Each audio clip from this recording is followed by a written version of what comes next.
I've been waiting to say this probably since the World Cup was announced that it was going to be in the US, Canada, and Mexico years ago. Was that 2022 or whatever? I've been waiting to say this since then. It's finally World Cup week. Literally, the games kick off in less than 48 hours or a little over 48 hours with Mexico and South Africa. I am so excited. But obviously, the lead up to World Cup content includes looking at what our predictions are. And there's going to be a actually full fledged predictions video coming out soon. I'm also going to be talking about some folk heroes slash players I think are going to become World Cup legends within their own countries. That video will probably come out tomorrow.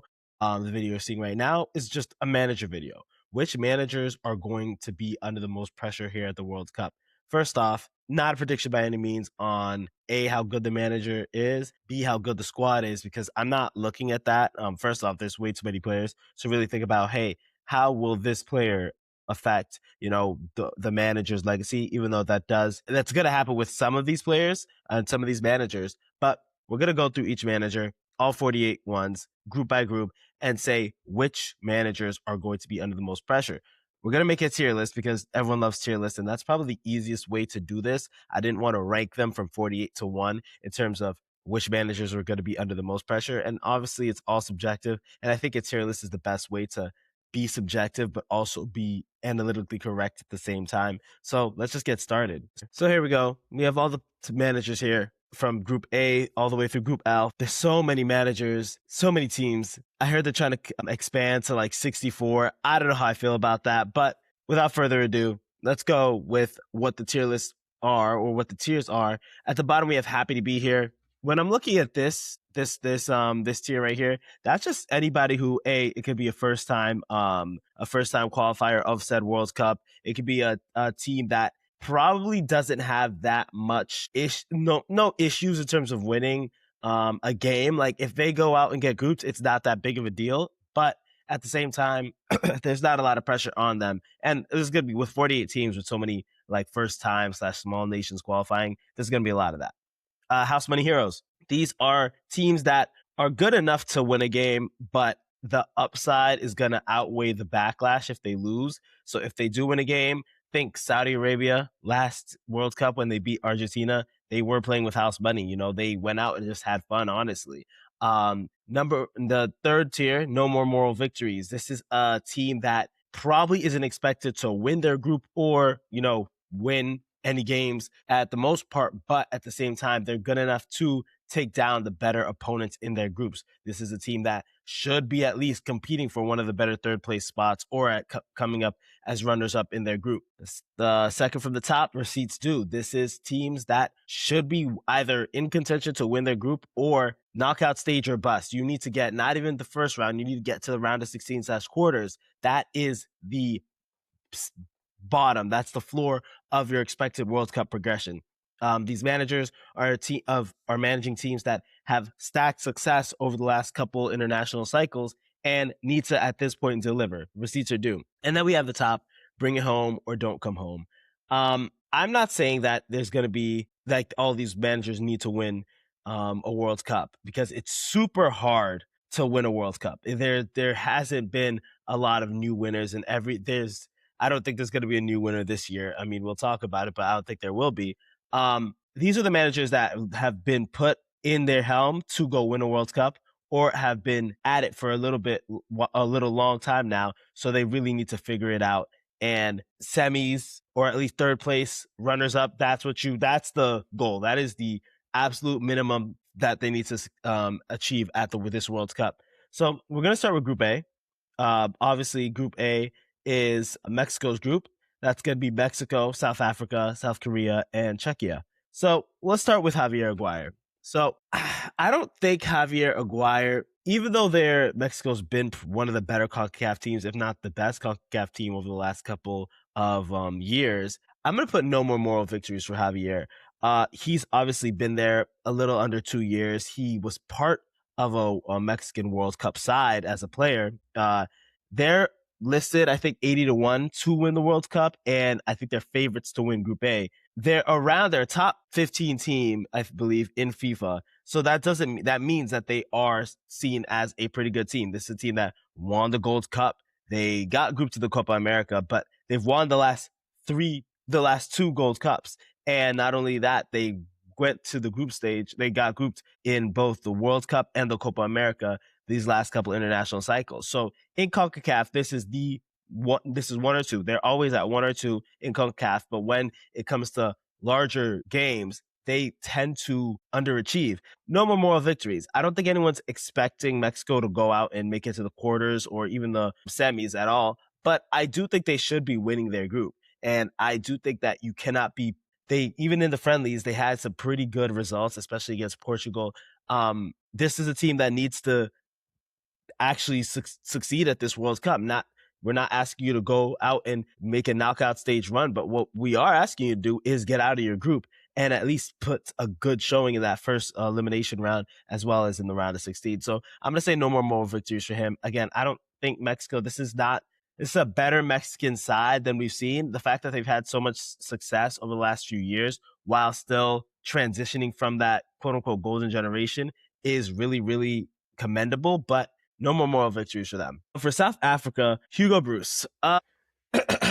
So Hugo's been there for 5 years. Hugo's been there for quite a bit. 5 years, that's a lot of time for a national team head coach, especially of an African side that is constantly in competitions. They took third place at 23 AFCON. They didn't qualify for 2022. They didn't qualify for AFCON in 2021. And they last best success they've had, I think, has been in the quarterfinal of the 2019 AFCON. This is a team that hasn't made it to the World Cup since I believe they hosted back in 2010. Is it bad to say that I don't want to put them at happy to be here because I do think this is a side that has some exciting players, and I believe they're 12-1 to win Group A. This is a manager that has had success in Europe. I believe he played for Anderlecht, and he's done pretty well for the South African Federation. I'm gonna put South Africa as house money heroes. I don't think that Hugo is expected to go win this group, and I don't think he will win the group. Second place would be really, really great. A second place finish or a top third place finish would be fantastic for South Africa. Whether or not it will happen remains to be seen. But I do think that they're playing with house money. I think Hugo doesn't have any pressure on him in this World Cup to win any games. But if they do, and I think they will, they could get one over Czechia. I don't think they'll win against Mexico, and I really don't. South Korea is one of those teams where and we'll get to them right after this. I really don't think they're a walkover for anyone in this group. But Hugo's playing with house money. If anything, he needs to build from qualifying from this World Cup into everything else. Like like I said, 2023, they're AFCON runners up or third place. Let's see how he can build off of that. So Hong Mungbo, hired couple years back, July of 2024, I believe.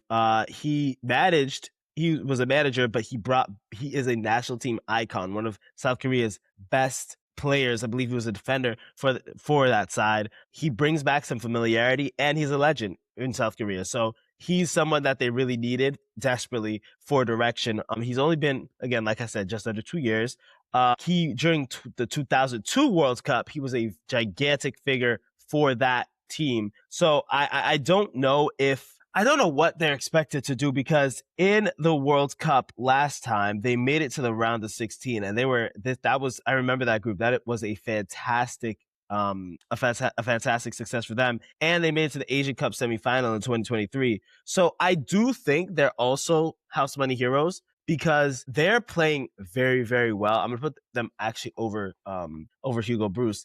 They've been playing really, really well, especially in all international competitions. And Kyung Bo has been so good as a player for them. And he's one of those players that, no matter what, or one of those managers that no matter what, people are going to turn out to see him. Sort of like how, what's his name? The Trinidadian, Dwight York, I believe, for the Trinidadian national team. Even it doesn't matter how good or bad Trinidad is, they still look to him as one of the most successful players for the Trinidad side, so they're always going to turn out to the games. That's how I feel about Hong Mungbo, because I think South Korea is playing with house money, but I do think that they could easily. I'm putting them as runners up for this group. I think they'll be runners up in this group, just behind Czechia and South Africa. But I'm saying Hong Mungbo and South Korea are playing with house money here.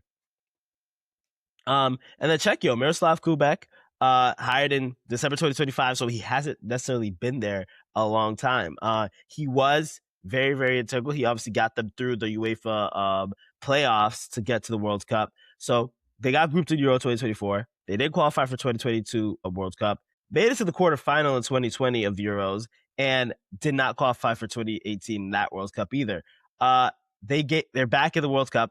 That's great, and they have enough they have enough attacking strength to compete in this group, which is why I have them as a third place. I do think they're going to sneak into those best, like was it the top 8 or top 12 best third place teams? I think they'll sneak in.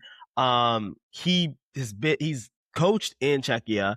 And he has a pretty good domestic profile for this team. I don't think, again, he's going to be called on to, again, win the group. I believe their odds are 350 to win the group. They're a top 40 team in FIFA. So I feel like a lot of Group A is house money. I should have like put no more moral victories as don't blow the draw, and I think that's what I'm gonna do. Why do I say that? Because now if I'm gonna put Czechia and Miroslav Kubek in house money heroes, and I'm putting him right in front of Hugo, I think he has a little more pressure than Hugo, but a lot less pressure or less pressure than Heung-Mon Bo. I think that Mexico should not blow the draw. They should not. They should be winning this group. I mean, this isn't a prediction of the groups. Again, like I said, my prediction video is going to come out soon. But I do think that Czechia has the potential to sneak in as one of those better third place teams because this is one of the easier groups, I would say, in the World Cup, next to Argentina's group, but that's neither here nor there. But yeah, so in Group A, I think Javier Aguirre is definitely in the no more moral victories tier. Can't blow the draw. And then Heung-Mon Bo, Miroslav Kubek, and Hugo Bruce are definitely going to be in that house money heroes tier. Let's go to Group B. Group B, that's going to be Canada, Bosnia, Qatar, and Switzerland. So Canada did not have to qualify. Obviously, they're a host. Canada's been under a lot of there's a lot of question marks around Canada because for a team that has the talent that has come out of that country, as well as I would say you're in a weaker confederation in CONCACAF. Canada should be the third best team in CONCACAF, but they're not. They really are not. And they got to the quarterfinal of the Gold Cup. You don't get a gold star for doing that. I'll tell you that much. Fourth place in 2024 Copa America, so they actually did have a good run there. Gold Cup quarterfinal, World Cup group stage. They got grouped in 2022. I don't believe they won a game in 2022. I believe that was the gigantic narrative out of here. And they made it to the semifinal of the 2021 Gold Cup. So their international resume hasn't been that great. And for a team that did not have to qualify because they hosted, we haven't really seen a lot of necessarily huge success or moral victories for this Canadian team under Jesse Marsch, GOAT. After he left Leeds, he was hired in May 2024, and he's aggressive and a high energy coach, and I like what he's done with this team. I just don't know.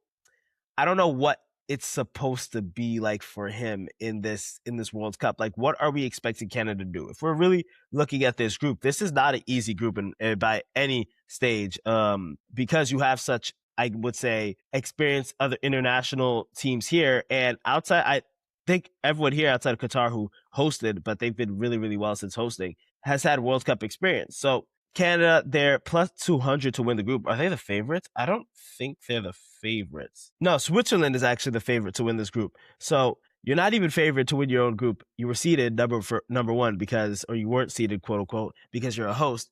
I'm going to say no more moral victories for Jesse Marsch. And why do I have Turkey's head coach in here twice? I'm going to put Jesse Marsch as no more moral victories. Don't blow the draw. Because not that I think they're going to win the group or anything like that, but at the same time, I just think Canada needs to have somewhat of a good showing at the World Cup this year because it has just not been their international acumen over the last couple of years just hasn't been where you want it to be. And we'll talk about that in my storylines video. But CONCACAF, just how are they going to perform at this World Cup? And is Canada going to be the darling of CONCACAF in this, or are we going to look at other teams? Because there are a ton of CONCACAF teams in this World Cup. So Canada, no more moral victories. Do not blow the draw. You need something because I don't think they're playing with house money. And Jesse Marsch I think he needs some sort of gigantic success under his belt as his tenure as Canada coach, because even in their warm-up games, I just didn't see what I wanted to from a team that has, like I said, some talent. So, so Next, it would be Bosnia and Herzegovina. If anybody remembers, this was a team that made it through the playoffs to make it to the World Cup. They didn't qualify for Europe in Euro 2024. They did not qualify for the World Cup. They didn't qualify for Euro 2020, and they did not qualify for 2018 World Cup. And I don't think they qualified for 2016 either. I'm off the top of my head, I don't even know if they did for 2014. I'm pretty sure the last time they were in the World Cup was 2010. So this is a team that is making their return to the World Cup stage in the last, what is it? Is that 16 years? So it's Sergei Barbarez. I want to make sure I'm pronouncing that correctly. So he is a national team legend. And he doesn't really have a senior manager track record. He's been obviously at the helm for 2 years. Obviously, he took this team to the World Cup. I believe they were the team that beat Italy in that amazing game in order to qualify for the World Cup. They are plus 600 to win the group. They're 65th in FIFA rankings, and I think this is a return to relevant story for Sergey and the rest of the Bosnian national team. I think this is a team that 100% deserves to be here. And Edin Dzeko is still kicking for this team, by the way. I love Edin Dzeko, but he is still kicking for this team. So Sergey, I'm gonna put as happy to be here. The first person to happy to be here. Not that I'm saying I don't think they're going to be good in the World Cup. Obviously, they've had not because I don't think they're going to win a game, but like obviously, again, they're back to relevance with being in the World Cup right now. I think that they might steal a game or two. This is one of those groups where you have no idea what's going to happen. I really like what I've seen from this Bosnian team over the last couple games, and because Sergey's such a national team legend, again, it's the same as the Hungman Bos story, where you're gonna have a lot of people turn up to watch him, and I'm glad to see Bosnia back in though on the World Cup stage. So I'm gonna put them in happy to be here. I think Qatar with Julian Lopetegui, making sure I'm saying that right. Is it wrong to think that they should be in no more moral victories at the bottom, of course, but like he left West Ham, joined in May 2025. He's only been coach for about a year. He's managed Spain, Real Madrid, Sevilla, Wolves, West Ham, and Porto. So this is like he's been everywhere. Like legitimately, Julian has been everywhere, and he's an extremely experienced manager. This is a team that won the Asian Cup in 2023, made it to the group, got grouped in 2022 when they hosted. They played in the Gold Cup semis when they were invited to the CONCACAF Gold Cup in 2021. So and in Copa America, because that was a weird era of Qatar being in South American and Caribbean international tournaments. But this is a Qatar team that is actually building. What is he building in there is what I'm saying for Julian Lopetegui and the rest of this Qatari national team. What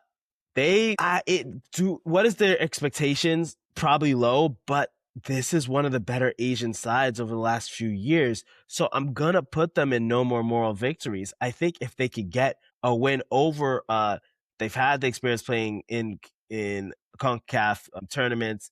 They could get that win over Canada. They could get a win over Bosnia, or at least they could be respectable. I'm going to put them in no more moral victories because I think Qatar is a lot better than people are giving them credit for. And just because people are not sure where Qatar is on a map, even though they hosted, they shouldn't be a walkover team. How did they do in the last World Cup, even though they hosted? I forget what their group was. Okay, yeah, they're in a group of Netherlands, Senegal, and Ecuador. What type of group is that? That is a terrible group for them. Okay, they only scored one goal and they conceded 7 in that group. Interesting. All right. Well, either way, I think I'm going to say don't blow the draw for them. I think they could steal a couple games, a couple draws at least.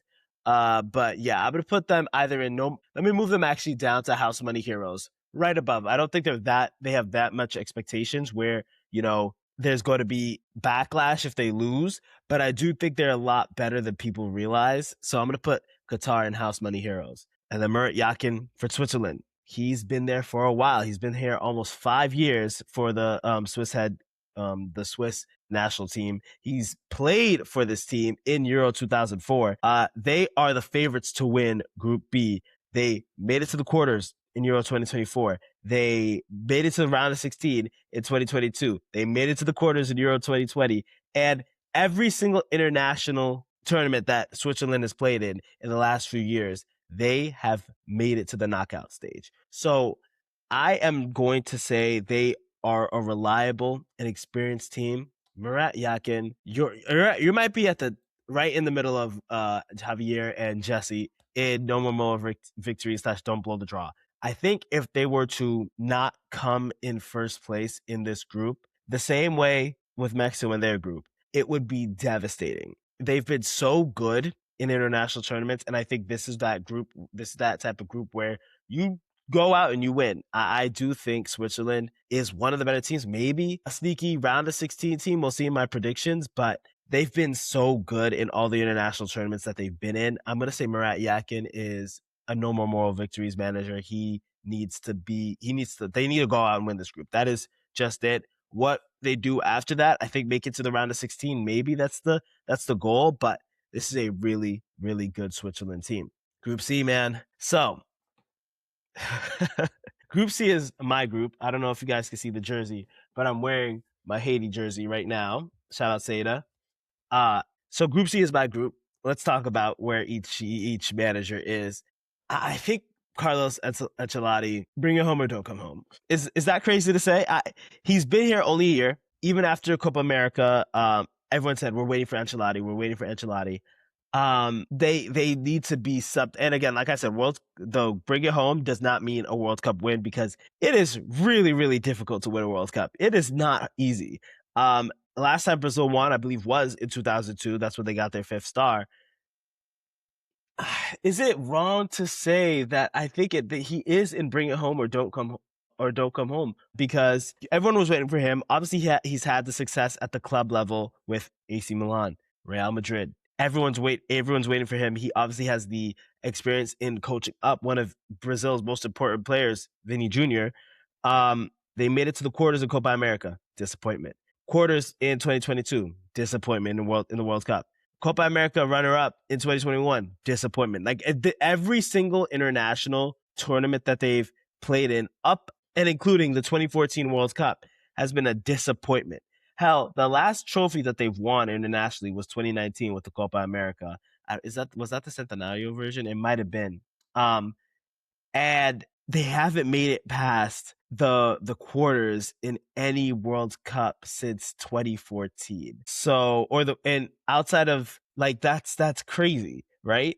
Obviously 2022, 2018, just quarters and quarters at Copa America quarters. Like it's what is happening? Are you saying that you're not a top 8 team in South America, Brazil? Because and even in their qualifying campaign, things got a little rocky. So I will say Ancelotti, it depends on how much Neymar is going to be involved in the squad. Do I think and that's another person has that issue as well.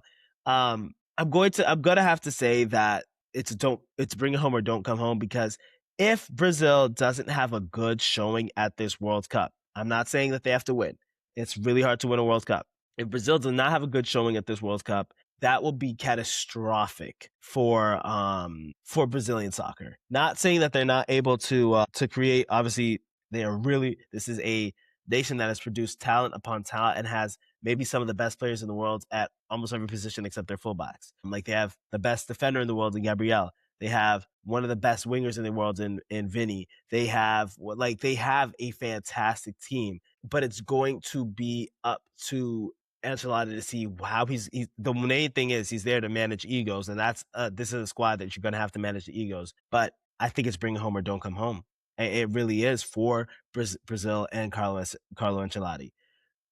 Morocco, March 2026. After Walid Regragui left the Moroccan national team, he came in. He was on the youth setup. He's in there. Morocco is I think plus 400 to win this group, which is confusing to me because I think Morocco might be sneakily the best team in the group. They made it to the semifinals of the World Cup in 2022. The first African team to ever make it to the semis. And I think people forget about that World Cup run. I think this team is better than that. Obviously, they're the AFCON runner-ups. I'm saying runner-up. Sorry, Senegal won. I don't care what the CAF say. They've been really, really, really good. I'm gonna say that this team is receipts due. I think it's receipts due because they after that success that they had in 2022, beating the teams that they did, you're going to. I mean, I'm pretty sure they beat Portugal on their way to the World Cup semis. I think you're gonna have to say receipts due. You're going to have to say the quarters or the semis are your floor because that's what you've shown it is. You've shown that you've been able to compete at a top stage in the world. Continue to do that then. You have extremely talented players, players that have shown that they are one of the best in Hakimi, Brahim Diaz. Like you're sorry, you're going to have to. The receipts are due. Receipts are due. You're gonna have to succeed. Quarters is the floor. It's the floor. Sadly, and I think they could win this group. I think they might win this group. I'm probably gonna pick Morocco to win this group. Haiti, like I said, I got my Haiti jersey on. Shout out Sebastian Mignet. House money, right? But house money are happy to be here. It's one of the two. I don't think that Haiti's in a situation where they're what's expected of them, whether it be the knowledge of other people or the makeup of the squad. This squad is very interesting. This Haitian squad is very interesting. First off, going into World Cup qualifying, especially the final group, Haiti was in terrible form. They did not have a good showing at the Gold Cup. They were not playing very well in other competitions and in Nations League, all that stuff. Then they went into their final group of qualifications, and I don't think they only lost one game, and that was to Costa Rica away after, or did they tie that game? I don't think they lost the game in qualifications. They beat Nicaragua twice. They beat Costa Rica once and tied them all in Costa Rica, and all while playing not in Haiti. They've been playing in Curacao all their home games. Sebastian Mignet has gotten this team to the World Cup without even stepping foot in the country. They are happy to be here, but they're also house money heroes. So I'm going to put them at the bottom of house money heroes because this is such an interesting squad where you have a bunch of newbies to the squad, like new additions to the squad in Wadensky Pierre, Wilson Isidore, Deedson, Casimir, all that. But there's enough experience on this team with Lucas Dazon, Franzi Perrault, Johnny Placide, like where this isn't an up and coming nation at all. Like it really isn't. But this might be the best chance for Haiti to get people to look at the Haitian youth in terms of, you know, the development of players, which Haitians are in the ranks at some club youth systems. A lot of these players have had a bunch of international experience. We have, whether it be Wilson Isidore and Jean-Victor Bellegarde, who play in Europe for the Prem, or someone like Ricardo Ade, who's played in Ecuador for most of his career. So this is just an interesting team because it has such experience. They're inexperiencedly experienced because there's so much talent on this team that they've had a lot of caps for the national team, as well as people that haven't, that might might have better reputation within the world because they play in bigger leagues. So we'll see what happens. I think the House Money Heroes, I think the upside is going to be great if they were to steal a game against Scotland, if they were to even draw against, you know, Scotland, Brazil, or whoever. That Brazil-Haiti game is going to be very interesting. Sebastian Mignet has already said that he thinks this team can make it to the round of 16, and I really admire that confidence from a team that hasn't been here for a while, literally 50-something years. So I'm going to put Haiti in House Money Heroes with Sebastian Mignet. And then Scotland, Steve Clark. I saw Scotland, no Scotland, no party edit earlier today. That's what made me say, Noah, you should probably go record your video. He's been here for 7 years. He's been here for 7 years. He has given Scotland some rare long-term continuity. He played for Chelsea. He worked under Jose Mourinho. They are 10-1 to win this group. They're around 42nd in the world. I think that Scotland is slowly on the come up. They have some really, really good players. Scott McTominay obviously is their main guy. They didn't qualify for 2022. They didn't qualify for 2018 or Euro 2016, but they did get grouped in Euro 2024 and 2020, which was one of their first, I guess, forays into the main stage of global football. I'm going to put Scotland is happy to be here only because obviously they made it through the playoffs. I'm going to put them above Bosnia and Sergei and Bosnia. But Steve Clark, 7 years, there hasn't been necessarily a lot of success under his helm, but they're slowly building. And this might be one of those situations where, you know, you have like players that are born in the Scotland area in the UK that are probably going to go and, you know, represent this team. That's what you really want. A lot of these smaller nations, that's what you want. You want players that are born or from that area to go and support them. Uh, I will also say that Declan Rice, for switching to Ireland to England, hated you for that, but whatever. I'm just adding that there because this is what the Scotland thing reminds me of. So I'm gonna say Steve Clark and Scotland, happy to be here. At the top of happy to be here. Not quite House Many Heroes, but definitely happy to be there. Group D, also my group with USA. Poch. What is Poch? Well, there's some days where I think Poch is no more moral victories, and some days I say bring it home or don't come home. Is the USA gonna contend for a World Cup title? No, I really don't think so. But I do think they're at receipts too, because Pochettino came in to ready the ship. What I've been hearing about does he want to go to Milan? Is he actually focused on this job? Is neither here nor there. I've seen in games they just played Germany and Senegal, and I thought they looked really really good. I'm very glad that he's starting to experiment, and I prefer that for a team with the U.S. where we obviously have a lot of talent, especially in the midfield and the attack with Pulisic, Balogun. Like I really love our forwards this year.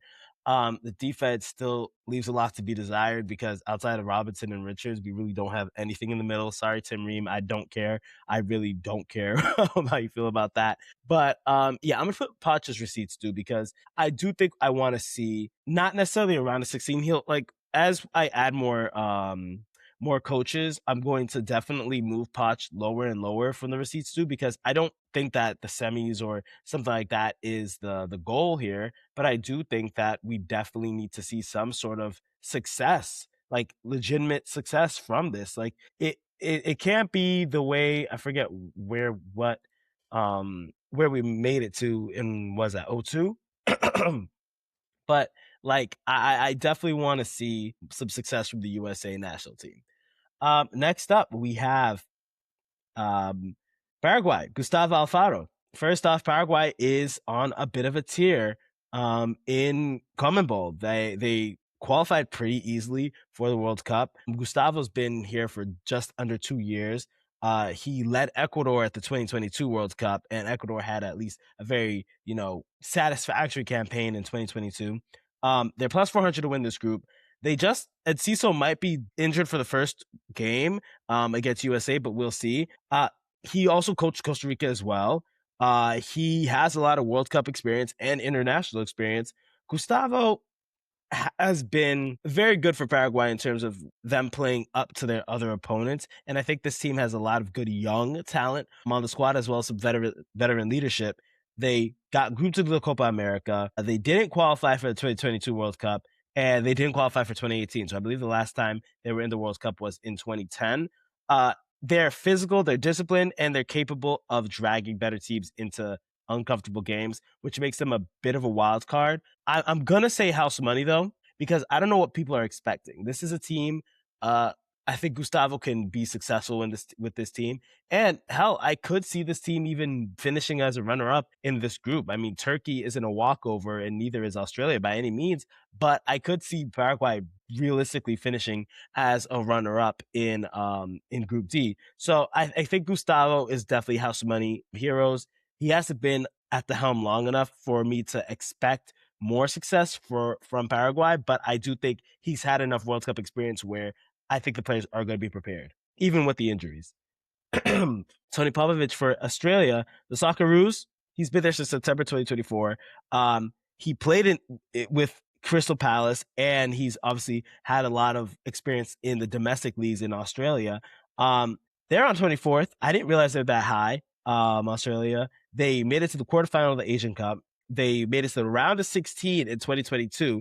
Australia, I remember that the Socceroos had a fantastic campaign in 2022. This was a team that finished runner up in a group that had Tunisia, Argentina, and Denmark, and that had Argentina, Denmark, Tunisia, and France, and they lost to Argentina 2-1. I think they're going to be pretty successful in this. Could they finish second? Could they finish third? Maybe. This is going to be a very interesting group because I think any of these teams could finish 1 through 3, like legitimately any of them. It's going to be a race to see who gets to the bottom, honestly. So I'm going to say they're also house money heroes because they're not Australia. I'm going to put them just under Qatar because I don't think Australia and Tony Popovich, he again hasn't been there a while, but I don't know what their expectations are in this World Cup. They obviously had a good run last year, but this is still an Australian team that's trying to figure out what they are and who they are. How I don't even think the confederation they're in, they should be in it, but I think they're gonna grind out and get.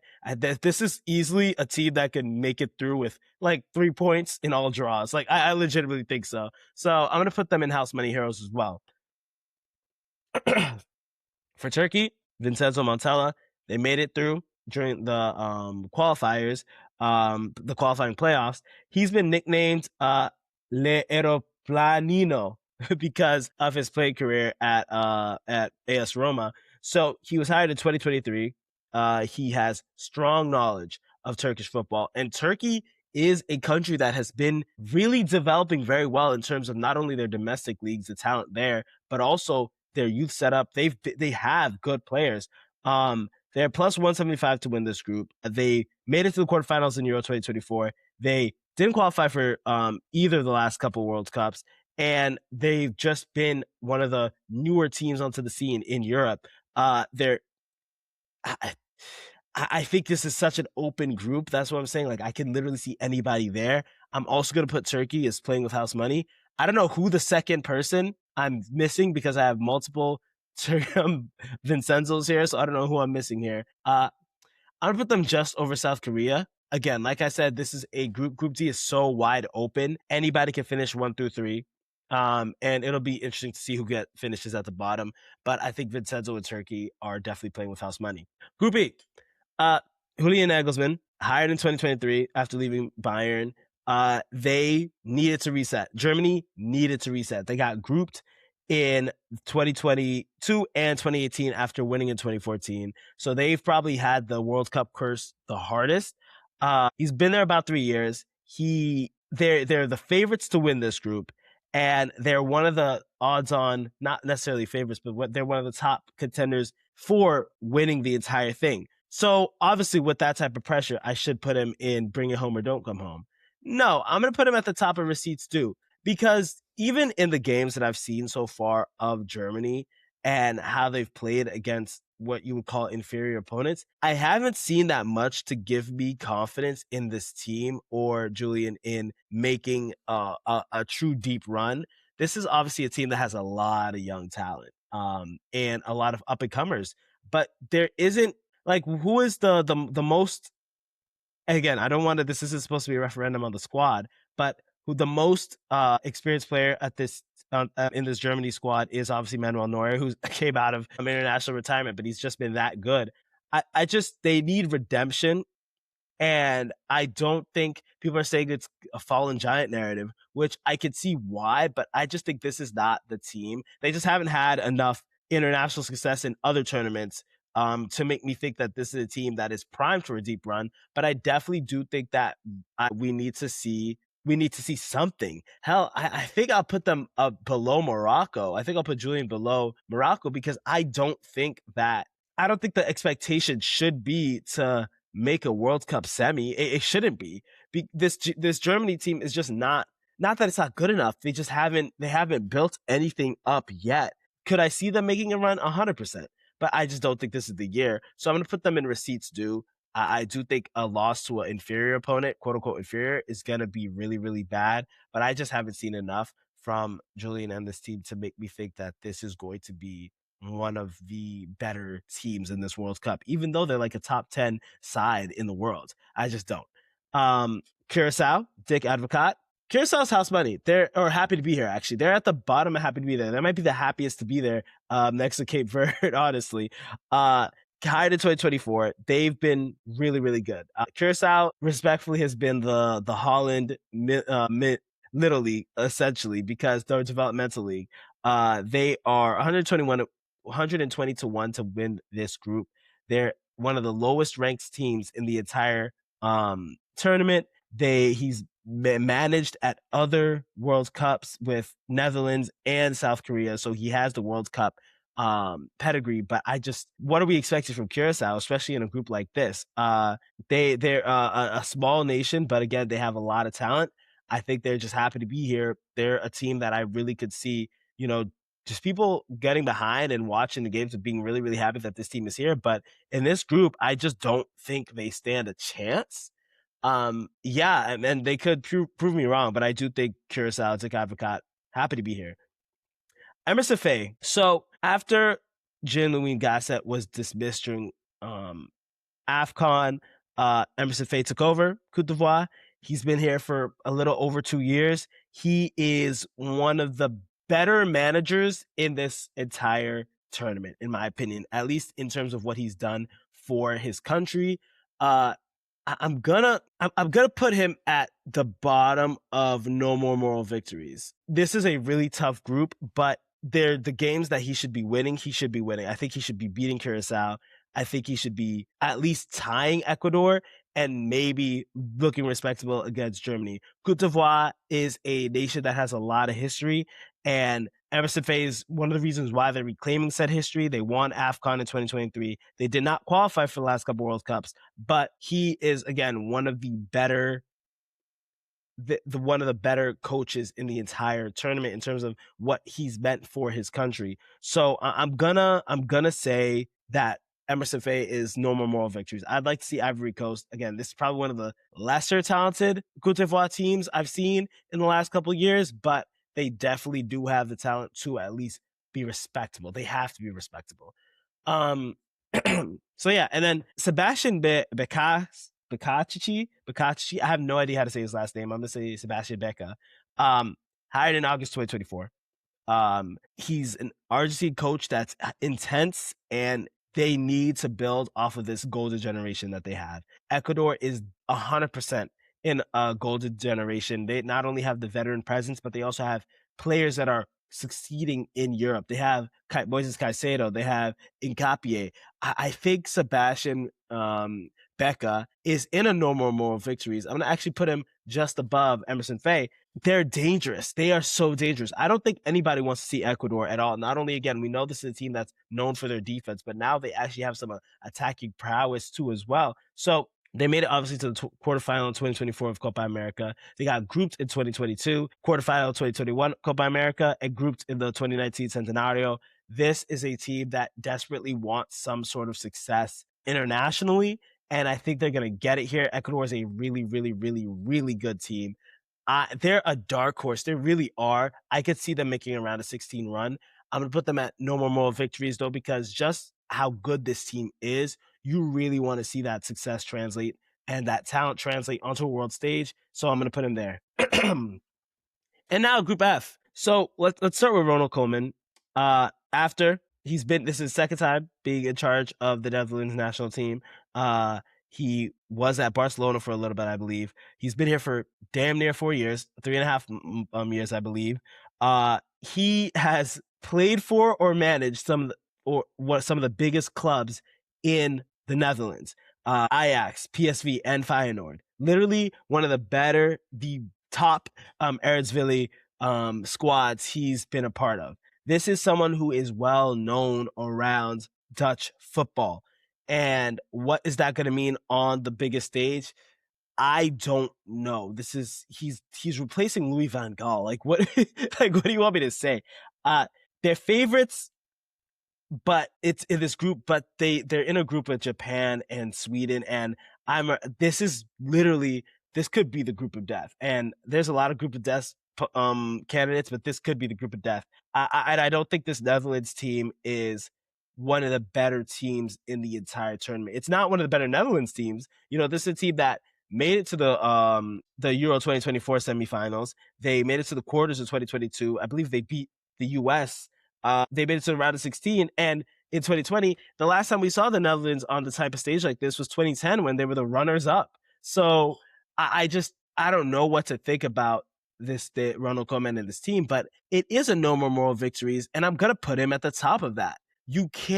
I'm going to give them a pass. I'm going to give all of them a pass because this is not one of the stronger Netherlands squads. It's just not. They're in a weird transition period right now from the 2010s into the 2020s where you're trying to figure out who is the next star, who are the next stars in Netherlands football, in Dutch football. And right now, I don't know if they have that strong squad yet. I'm going to put them in no more moral victories at the top of it because I do not think this is a team that should go all the way to through the knockout stage. This team isn't sniffing the quarterfinals, but they do need to show that they are good enough to beat some other squads, especially in their group where this could be the group of death.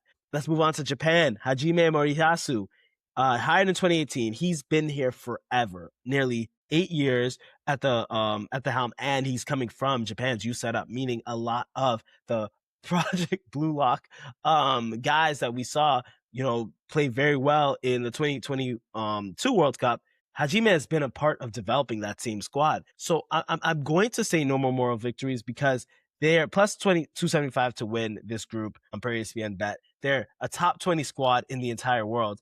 They made it to the quarters of the 2023 Asian Cup. They made it to the round of 16 in the 2022 World Cup, nearly won the 2019 Asian Cup, and they are a dark horse pick because they've just been so good. This was a team that played so well in 2022.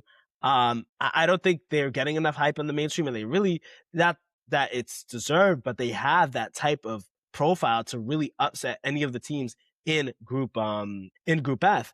I'm going to put them in just above Emerson Faye and Cote d'Ivoire in no more moral victories. Don't blow the draw because they are a big upset pick. They really are. I do think that they could. I think they could be really, really, really good in this tournament. So Hajime Moriyasu, I'll put in no more moral victories.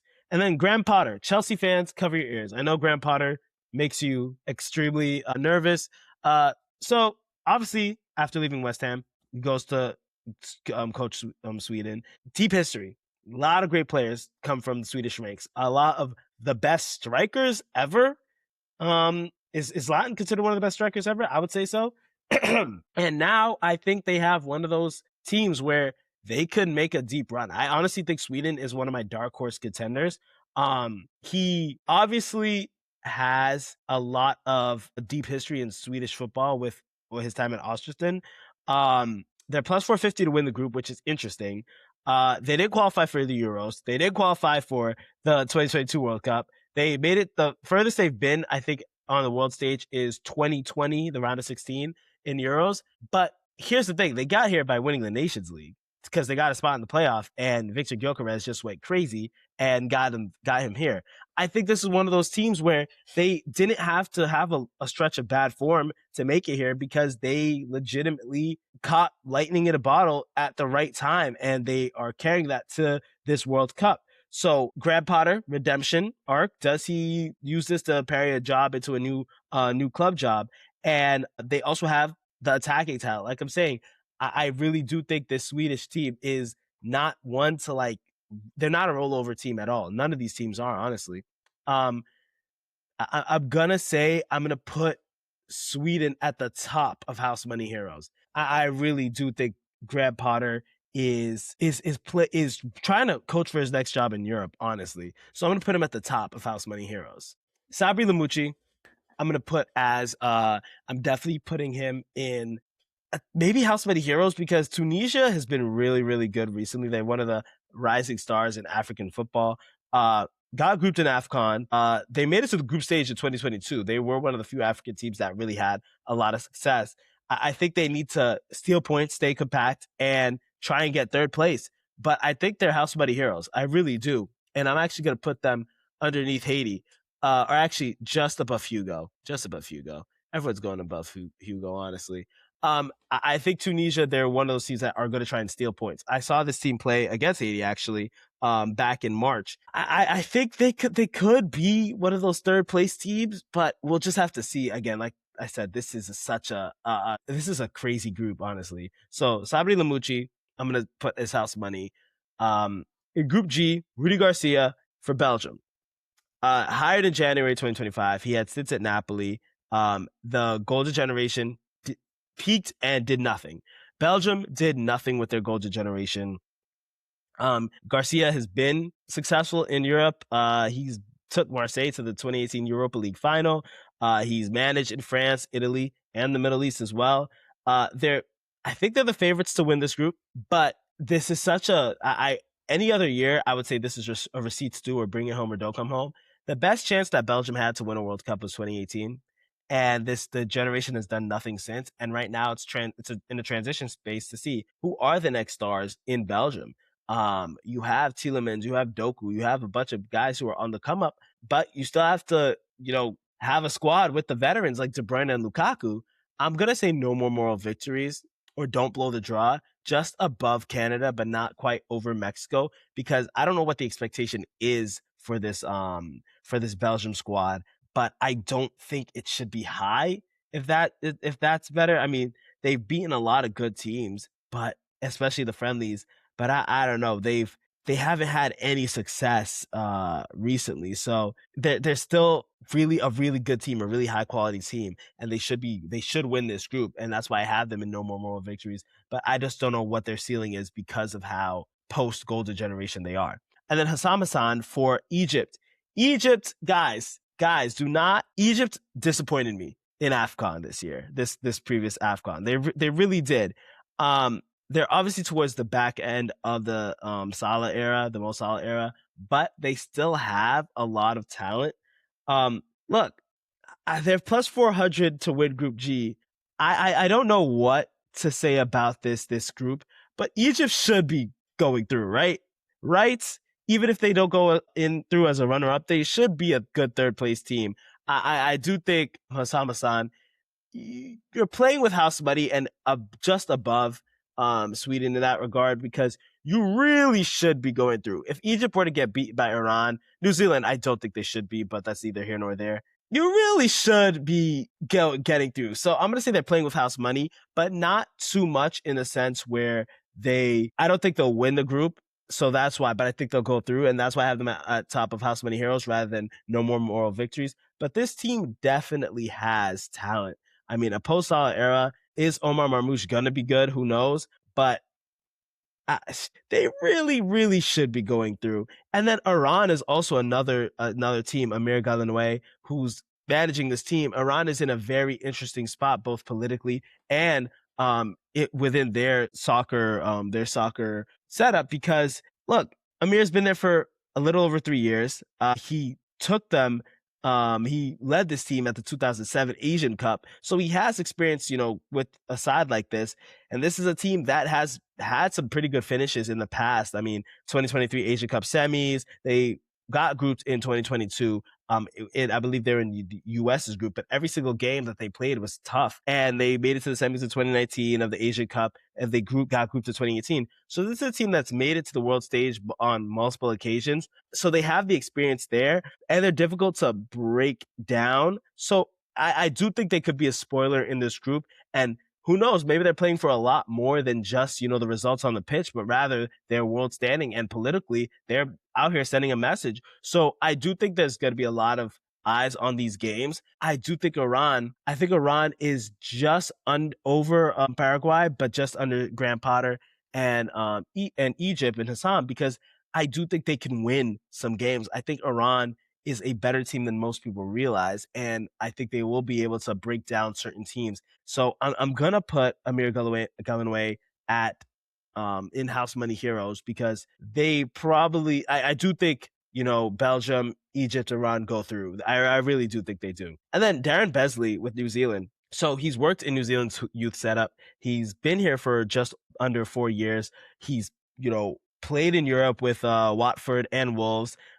He's really embedded in the New Zealand football culture, and they're 20-1 to win the group. They're one of the lower, if not the lowest ranked team in the World Cup. This is a team that just won the OFC Nations Cup. They didn't qualify for any of the other World Cups, but they won the last couple OFC Nations Cups. So can they compete outside of the OFC, and can they steal points? They just played Haiti, did not like how they looked against Haiti. They played not New Zealand. They played England a little bit harder, but still their attack just didn't do anything. If I were to pick, I'm going to put New Zealand at the happy to be here, just at the bottom of happy to be here, because if I were to pick a team that may not have any sort of bright spot at this World Cup, it could be New Zealand. And I don't want to say that with any disrespect to that squad or to the players or to Darren Besley. I just don't know if they're there yet, and they just haven't had enough success outside of the OFC for me to say, hey, this you could go and win a game in your group. I don't think New Zealand wins a game in their group, and we'll see. We'll see. Whatever.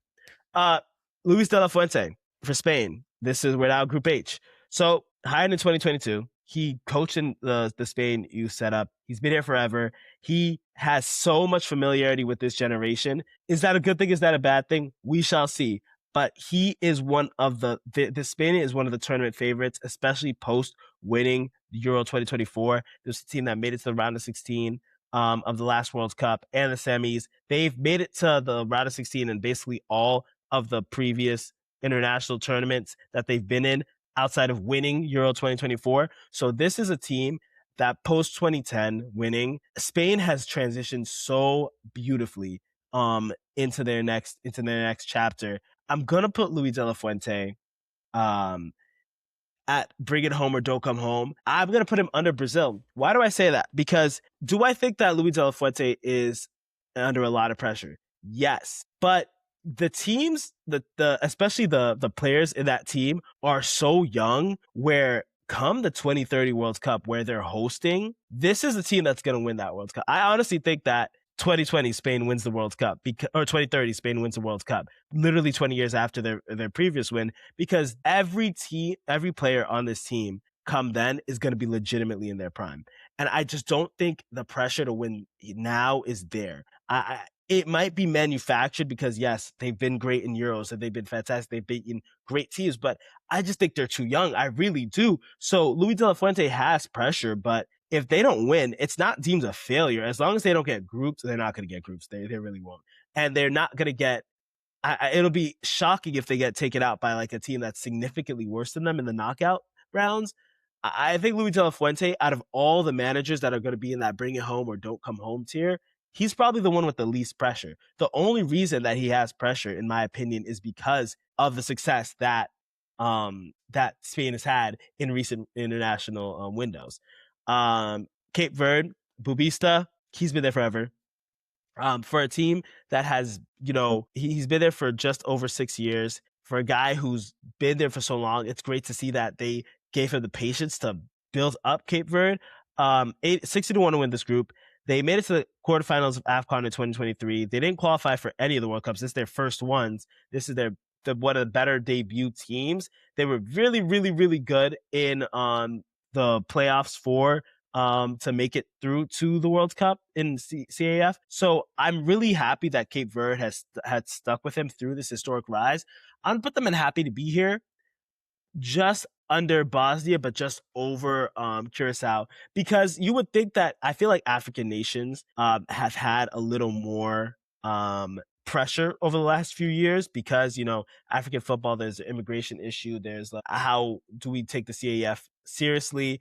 Like the AFCON was beautiful this past year, but the ending and them taking away the trophy from Senegal didn't really put a good view of African football in a lot of people's heads. But Cape Verde has been successful enough in their own federations, more so than any of the teams that that I would say are in this happy to be here spot, save Scotland because they've had European success, and Bosnia because they've been to the World Cup. So I think Bubista doesn't have that much pressure on him. So I'm going to say he's in the middle of that happy to be here tier because I do want to see something from Cape Verde. I really do. So I'm very happy to see them in the World Cup, and it'll be interesting to see what they do. But they do need to be somewhat competitive. I do think they do. And then Saudi Arabia with George Donis, hired in 2026 after Hervé Renard was dismissed. Saudi Arabia has been to the World Cup before. This was a team that beat Argentina in their opening game. He's only been here 2 months. So you're already at a disadvantage. They're 30-1 to win this group. They're 60s, around the 60s, late 50s for FIFA ranking. Round of 16 in the Asian Cup 2023, grouped in the World Cup. Round of 16 in the 2019 Asian Cup, grouped in the 2018 World Cup, grouped in the 2015 Asian Cup. They have not really seen success. They've been unstable. They have the talent and the resources in Saudi Arabia. Hell, with the new naturalization laws, who knows? We might see even more players come up through these ranks. But the fact that they're that this is not really good for them, I don't even think they're playing with house money. But I don't know. It's one of those things where I do not think that this is a team that can afford to have a bad showing at this World Cup. Yes, the Argentina win was great. It was fantastic for their national setup in the 2022 World Cup. But I'm gonna put them at house money heroes, but not in the best way. Like I honestly think they should be happy to be here because I don't think they stand a chance because of how bad that they have been. I'm gonna put him in just below Steve Clark because George Donis is he literally is happy to be here because he only has been here for like 2 months. So sorry, Saudi Arabia. I just don't see it, just doesn't help, especially the group that they're in. I could see Saudi Arabia falling to the bottom of this group, honestly. And I could see Cape Verde like escaping because of just how shaky and unstable that this team has been. Marcelo Bielsa. Well, he is one of the most, I would say, experienced managers right now, both in the club setup and outside of maybe Tuchel and Poch, in this World Cup. He has been here for 3 months. He is one of the most tactically gifted managers in the World Cup. They are plus 400 to win this group because Spain is in there, obviously. Third place in 2024 Copa America. World Cup, they got grouped last year. They were in the same group of Ghana. They were in the quarterfinal of 2021 Copa America, 2019 quarterfinal, that Centenario version, and quarterfinal of the 2018 World Cup. And I believe this was a team that made it to the quarters in 2010. So they're a good second tier contender, and they have a lot of young talent. Bielsa is, again, really tactically gifted. This is one of the most important soccer nations in the entire world. Uruguay this was the first World Cup winner. This is where the World Cup first started back almost 100 years ago. Bielsa is receipts due. I don't even think I don't even think actually at the top of No More Moral Victories because I don't think they're good enough and yet. They're just not good enough yet. They have so much good talent, just not yet. Not yet. Bielsa's been there for 3 years. I really hope they stick with him into 2030 because they need 2030 Uruguay has no excuse but to be one of the top contenders in the World Cup. Sorry. So I think it's a no more moral victories for Bielsa and Uruguay because they have the talent. I just don't know if the squad is good enough yet. But Bielsa they need to like get through to this. I think a round of 16 in this World Cup is probably going to be harder than any of the previous ones, but they need to make it through. They really do. I think the quarters should be their goal at minimum. It really should. Let's go to Group I. Guys, we're almost there. Group I, Didier Deschamps. Hired in 2012, and he's probably been one of the most successful managers we've seen so far in the World Cup. Let's talk about it. He's been in charge for like 13 years. I forget if this is going to be his last World Cup, I believe. He's the longest tenured manager in the tournament. He won the World Cup as a player, obviously in 2018, and as a manager, they're minus 215 to win the group, and they are the number one team in the world at number one. France has had so many good players come through. Obviously, they have superstars. They have great veteran leadership. This is one of those World Cup teams where, coming off of 2018, where I think they took that, that veteran leadership and mixed it in with the young players really, really well. But now Mbappe won a World Cup in 2018, and we're here 8 years later, and Mbappe is considered one of the best, if not the best player in the world. And he literally had the best player World Cup performance in 2022. Is it a bring it home or don't come home for Didier Deschamps? Like it really might be because of the finality. It feels like with this, Mbappe will be probably in his early 30s he might be actually only 30 by the next World Cup. They have a bunch of younger players that are breaking through. Olise, Barcola, Cherki. They have such good players that are going to be great and are becoming great. Desiree Doué. There's so many people. There's so many players that that are going to be great for them. I just think that it's a bring it home or don't come home, not in a lethal sense because they have one, but because of the finality of it. I feel like France, the last World Cup was just a bunch of missed chances, and obviously they ran into Argentina, who the Messi needed to hit that World Cup. I'm going to put them at the top, bring it home or don't come home. And I do think there will be another team that goes at the top there.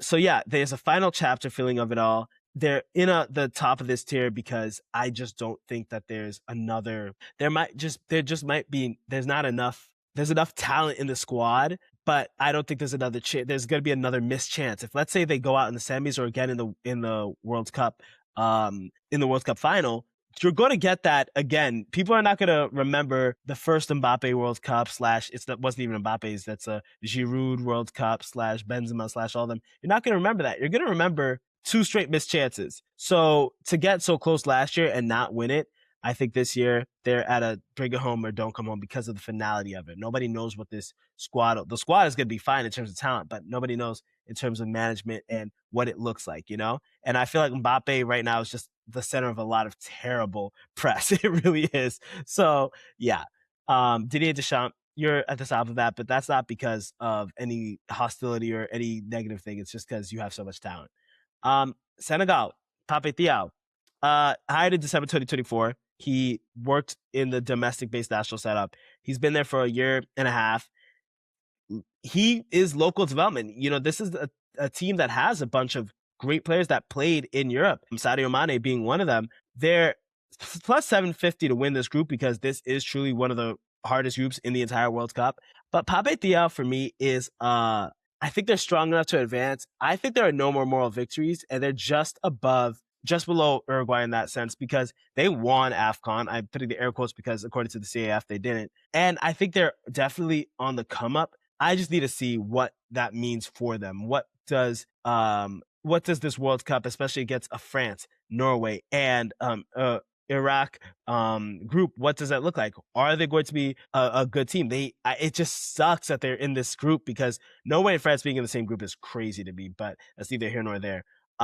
This is a team that is one of the stronger African sides of the entire tournament, sans Morocco. Like they might be the strongest African side besides Morocco. So I really want to see what they do here. Okay, Iraq, Graham Arnold.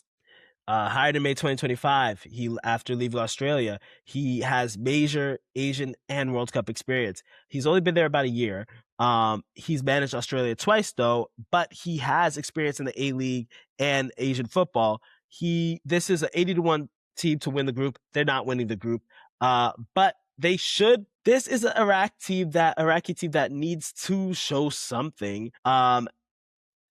I think Arnold is one of the better managers that Iraq has seen, but the only reason that I'm gonna put them in the top of the happy to be here tier is because, sorry, Graham, you're in a group with Norway, France, and Senegal. Like that sucks. That really sucks for you. So I'm gonna put Graham Arnold at the top of happy to be here, not because of any lack of talent or lack of faith in him. I just think the group draw is brutal. And then Stale Solbakken with Norway. They have easily the best striker partnership up top with Holland and Sorloth. Obviously, Holland's doing the heavy lifting here. They were great in World Cup qualifying. They literally only conceded 5 goals to scoring 36 or something like that. He was hired in December 2020 after a stint at FC Copenhagen.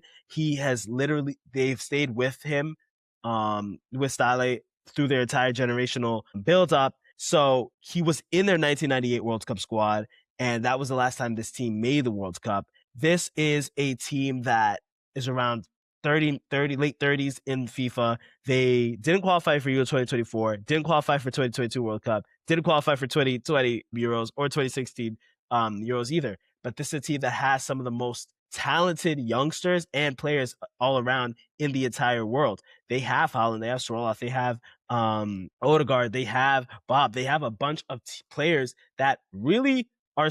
I wish I would have seen more Bodo Glimt players, but they have a lot of good domestic players and players that are playing abroad as well. Here's the thing. I just think the draw is too crazy for them.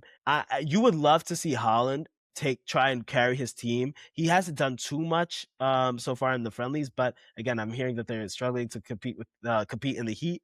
But I'm gonna put Stale at the bottom of just above Fase in the No More Moral Victories. I don't think that you need to win a couple games. I think they need to beat Senegal, and I think they need to beat Iraq. You need to make it to the knockouts. If you beat France, yes or no, we'll see. That'll be a gigantic game. but you just need to do something. I need to see some sort of success from this team. So I'm gonna put Norway in the no more moral victories. Stale, because they stuck with him. The teams that have been sticking with their managers, I actually put less pressure on because they've been patient with the federations have been patient with them. So that's why I'm putting Stale in the no more moral victories rather than the receipts do. This is a team that doesn't have a lot of international success. So why should we put more? Just because they have Holland doesn't mean that we need to put more pressure on them. And then look, Argentina, Lionel Scaloni, he has been there also a while, nearly 8 years. Argentina has enjoyed maybe their best international period sit under Scaloni. They won Copa America in 2024. They won the World Cup in 2022, won Copa America in 2021. And literally this decade, they've been so good. Ever since we heard the Lionel Messi's looking for an international trophy, all he's gotten is international trophies. And they have young players coming up, or who's going to be the next face of the Argentinian national team, whether it be the Enzo Fernandez's, whether it be the Julian Alvarez's. Are we going to? A lot of teams the World Cup are in their transitional period, and Argentina is not immune to that. I'm going to say they're at the top of receipts due.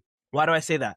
Because we really shouldn't be expecting Argentina to win a title, a World Cup title. They haven't. They literally just got one. They're the defending champs. Yes, they should win their group, and I think their group is pretty easy. So they should win their group. I just don't think they're at the position, both on the world stage and both if you just look at their team, to say, yeah, this is a team that should go back to back. If they just aren't. A lot of national teams got a lot better in the last 4 years, guys. Scaloni, though, receipts too. Like I said, you really should be making it to, at minimum, the quarters of the semis. And I think Argentina is good enough to do that. But they're in a post-Messi era. They have to transition into that. So I want to see how they do with that. So that's why I'm putting Lionel Scaloni at the top of receipts too, and not necessarily in the bring it home or don't come home, because I don't think that type of pressure is on anybody in the Argentina squad right now. Um, in that group, Vladimir Petkovic for Algeria, he's been here for about 2.5 years. He coached at Bordeaux. He is an experienced European manager, and he previously managed Switzerland, and has had he has had a large reputation in Swiss football. So what does that mean? Plus 800 to win this group. They went through the group stage in 22. They got grouped at AFCON in 2023. Didn't qualify for any of the previous World Cups, but they did win AFCON in 2019. Why is that? Because Algeria is a really, really good team. They have a lot of talent. I mean, obviously, Riyad Mahrez is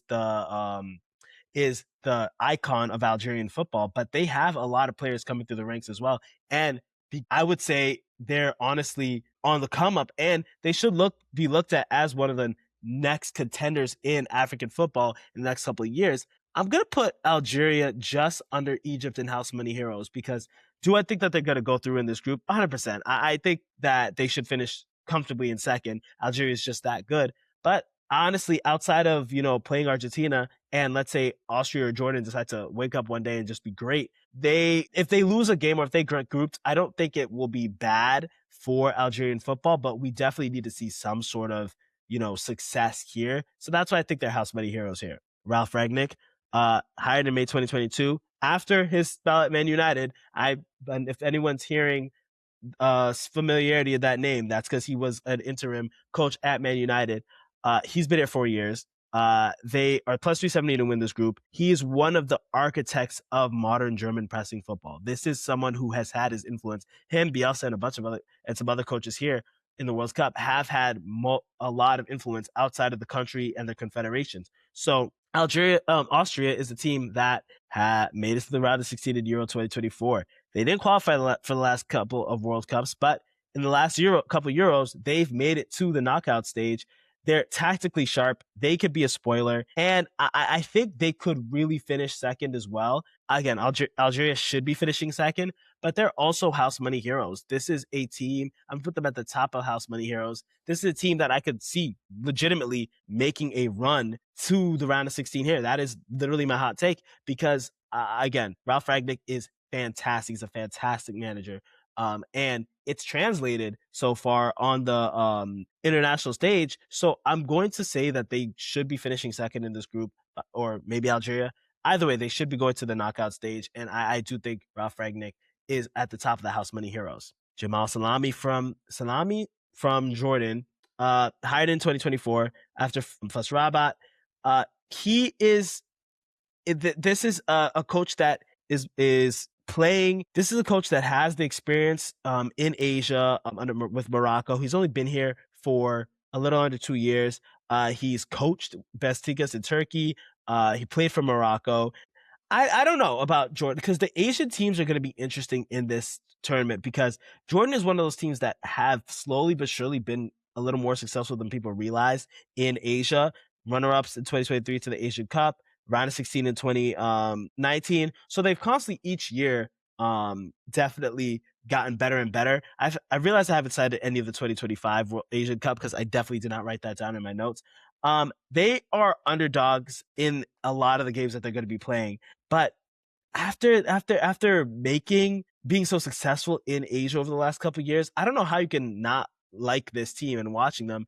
But I'm going to say they're going to be at the House Money Heroes just under Hugo Bruce. I don't think that they're going to make it out of this group because this group is just the quality is too good up above them. But I do think they're one of those teams that are going to be at least fun to watch. And then Group K, we only have a couple left, guys. Thank goodness.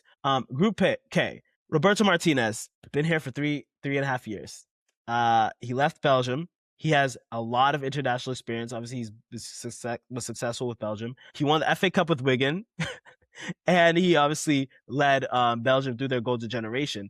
What does that mean for Portugal, though? Because this is a Portugal team that obviously won Euro 2016 and weren't really successful in the last World Cup.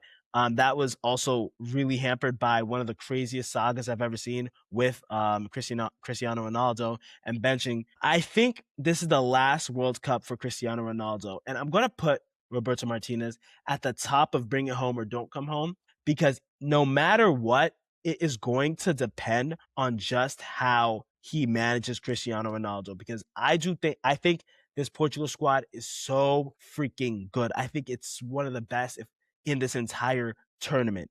But their success relies on whether or not Cristiano Ronaldo plays. Because if he plays, they're going to do terribly. If he is a central part of this team, they're not going to do well. And that is something Roberto Martinez needs to look at. After they benched him last time and they actually did well, Gonzalo Ramos was really, really good as his replacement. I think Roberto Martinez needs to be able to manage the ego of Cristiano Ronaldo because right now a 40-year-old Cristiano Ronaldo is not good. He wasn't even really contributing to you at 36 last World Cup. So yeah, a lot of their success is going to be done with Cristiano Ronaldo either being on the bench or not featuring as part of their tactical setup. So sorry, they have a lot of good squad depth and this is a very talented team. I cannot see Ronaldo Portugal being successful with Ronaldo featuring heavily. So sorry, but he's at the top because he has the most pressure because he has to balance so much stuff where you really should be getting Portugal a World Cup because they're just that good. And Ronaldo deserves a World Cup, but his form is just not it. He's not where he needs to be. Sebastian Desabre for DR Congo. First time DR Congo is back in the World Cup since they were Zaire. AFCON 4th place. They made it through. They beat Nigeria in their international playoff. They're physical. They're a very, very good team. Did I see a lot from them in a lot of their playoff games? No, but defensively, they're really, really good. 14-1 to win this group. Desabre, a lot of African football experience because of national teams and clubs within Africa as well. I'm going to put them in as at the bottom of House Money Heroes just behind Sebastian Migne because this is a team that really has been really good and is developing very well. But I just think in this group specifically, I don't think they'll win a game, but I do think that they'll be fun to watch. And it'll be great to see how other teams play them. So I'm going to put Sebastian Desabre at the bottom of House Money Heroes. Uzbekistan, Fabio Cannavaro, hired in 2025 after coaching Dinamo Zagreb.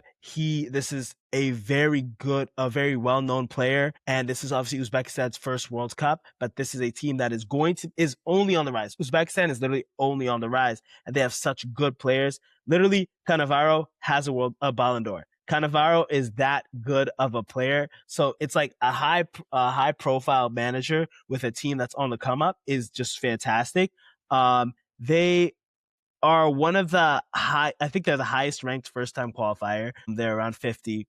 2023 Asia Cup quarterfinal. They made it to the round of 16 in 2019. A lot of their success has also come on the youth side too as well. Their youth team are very, very successful. A lot of key players. Key player for me, obviously, is Kushanov, but also have a lot of good attackers as well. I think they're happy to be here, but I think they're at the top of happy to be here only because I think this team is going up against a Colombia, DR Congo, and obviously a Portugal. So I don't know what that's going to look like for them, but I think it's good. They're going to be one of the roadblocks for a lot of these teams in this group that think they're going to be a walkover. So I'm going to put them at the top. I happy to be here. Cannavaro's only been there also for about 8 months, so we'll see. Nestor Lorenzo, hired in 2012 after coaching Melgar. He's been there for about 4 years. He was also a part of Jose Reckerman's Colombia staff before taking this job. Colombia is in a weird spot because I'm actually going to put them at receipts due. I'm going to put them at the top of receipts due. Or actually just below Argentina because again, Argentina has one.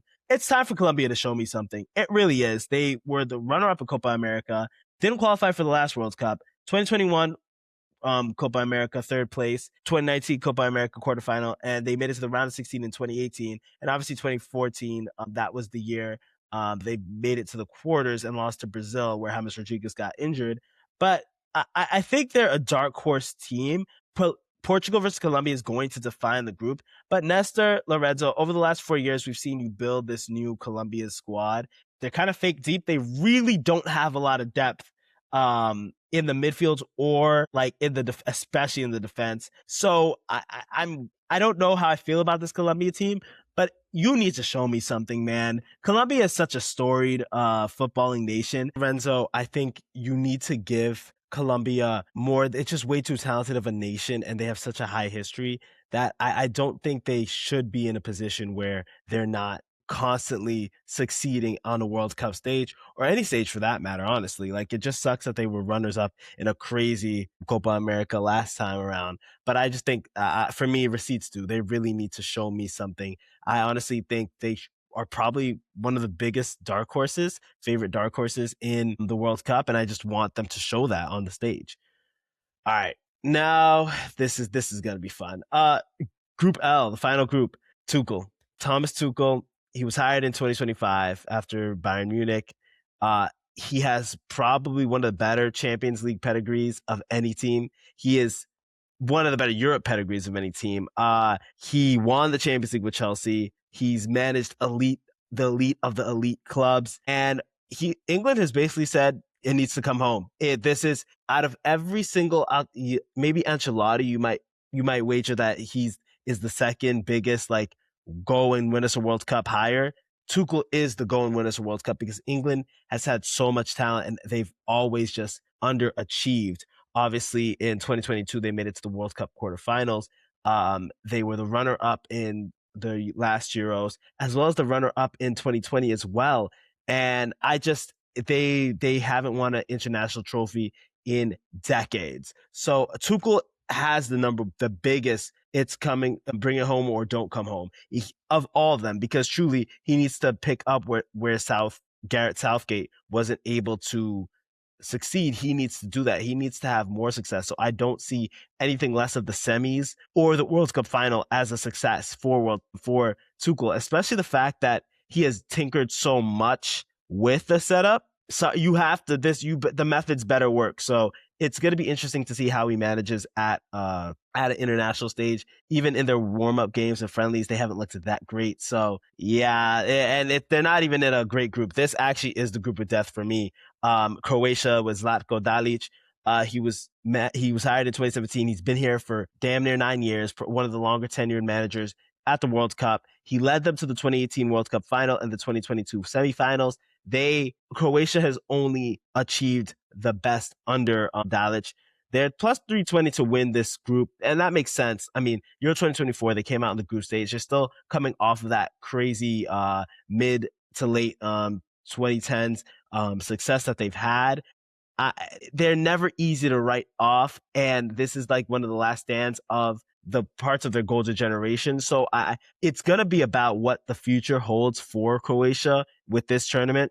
I'm gonna say no more moral victory / don't blow the draw just under Uruguay, only because, like I said, this is such a transitional team, and I think they have succeeded more than any other team, any team in their position. They've succeeded more than them. They were short of winning the entire damn thing. So, like, I don't know what else you want from them. From a team like Croatia, what else do you expect? So I'm going to put them at no more moral victory / don't blow the draw, although the draw is pretty difficult for them, or difficult for everyone in this group, honestly, because Ghana, under Carlos Queiroz, he was hired in April 2026 after Otto Addo was dismissed. Also, one of the later coaching changes in this tournament. So he's only been there for about 2 months. The Ghana Federation has just been in turmoil, and it's been crazy over the last couple of years.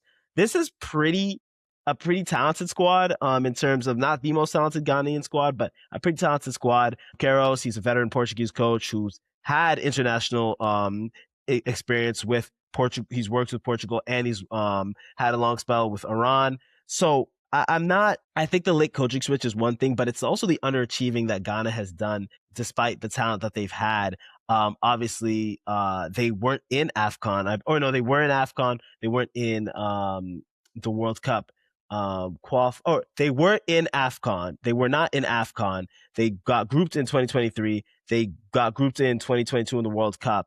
They haven't really won anything, despite they should be one of the better, if not the best team in Africa, but they're just not that. So I want to see Ghana.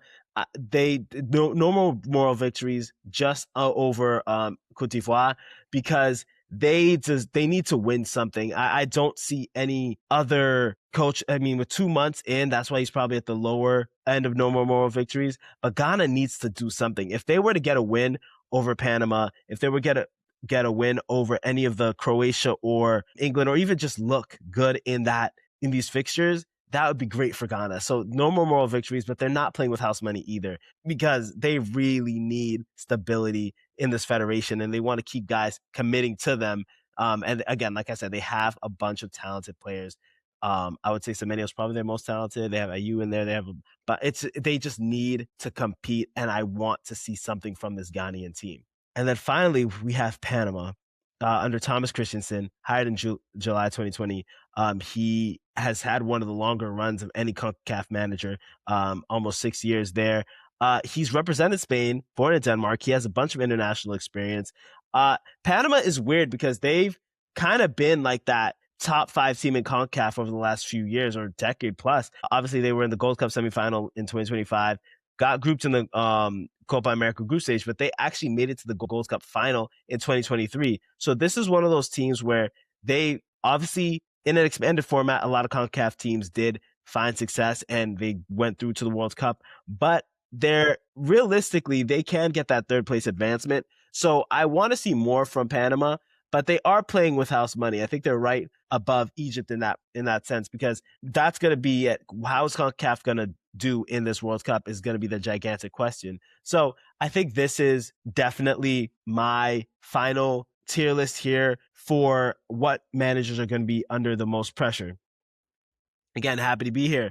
Uzbekistan, happy to be here. And Uzbekistan, Egypt, Steve Clark with Scotland, Saudi Arabia, Bosnia, Cape Verde, Curacao, and Australia or New Zealand are all happy to be here. I don't expect anything much from these teams, but with Austria, Panama, Egypt, Algeria, Sweden, Iran, Paraguay, Qatar, Australia, Turkey, South Korea, Jordan, Switzerland, South Africa, Czechia, and Haiti. Those are they're the house money heroes. And then obviously Uruguay, Croatia, Senegal, Holland or Netherlands, Mexico, Belgium, Canada, Ecuador, Japan, Norway, Ghana, and Cote d'Ivoire are all in the no more moral victory slash don't blow the draw. And receipts due, obviously Argentina, Colombia, Morocco, Germany, and the US. And then bring it home or don't come home. England, I think Thomas Tuchel is under the most pressure at this World Cup. Portugal, Didier Deschamps of France, Carlo Ancelotti of Brazil, and Luis de la Fuente with Spain. Thank you for watching, guys. There's a lot more content coming up. Follow us at Sixer Sports on TikTok, on X. Follow the YouTube page and follow the TikTok because we're going to be doing some live watch-alongs. The World Cup's finally here. I'm so glad to be part of it and glad to bring you guys along for the ride. Thank you for watching.